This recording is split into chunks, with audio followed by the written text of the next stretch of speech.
Very unique. Unlike this color. And good combination. Okay. Kulay orange and black.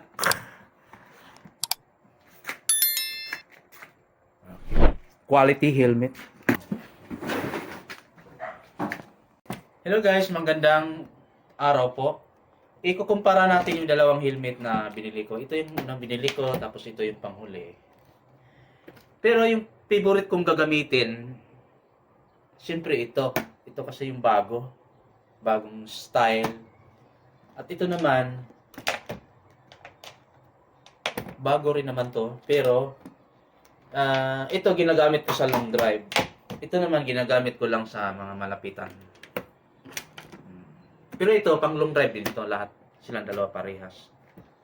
So yung kanilang design halos magkaparehas lang yung itsura. At saka same price lang sila. Magkaiba lang sila sa kulay at sa design. Ito meron dito, singawan. Ito, meron din. Iba yung kanilang style. Same price lang sila. Magkapareho lang ang presyo nila.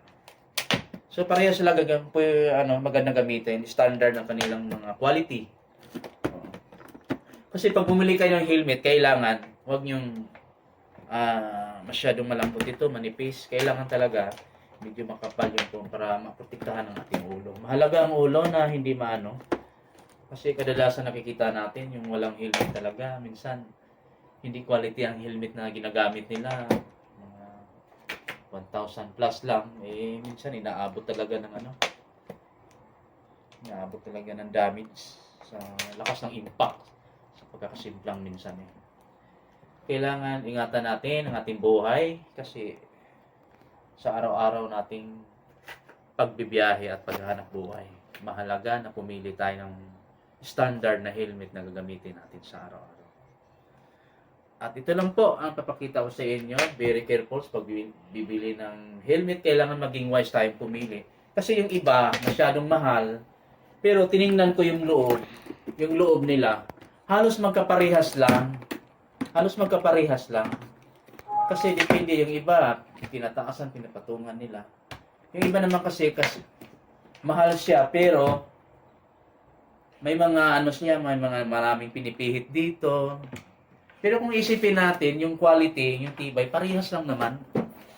Halos parehas lang. Ang pinagkaiba lang nito ay, siyempre, minsan, gusto mong ng hangin, nabubuksan to.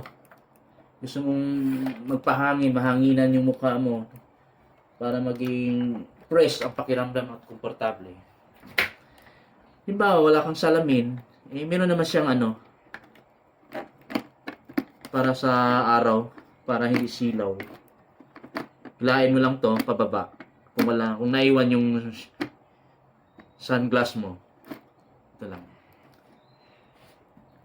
At ganon din naman to. Meron din siya. Parehas sila. Pag naiwan sa sunglass, kung ayaw mo gumamit ng sheet, ito lang. Baba mo lang to kung ayaw mo na. Ang pinagkaiba lang nito ay hindi mo siya matatransform na pataas. Hindi mo siya maiangat. Unlike dito, pisil mo na yung baba. Angat na siya. Kung gusto mong pahangin. Kung ayaw mo naman, di baba mo lang. Pisilin mo ulit. Bababa mo siya. Ito lang. Papakita ko sa inyo mga idol. Ito lang ibabahagi ko sa inyo na pagpili ng helmet, kailangan maging wise tayo sa panahon ngayon dahil mahirap ang disgrasya. Okay, maraming salamat po.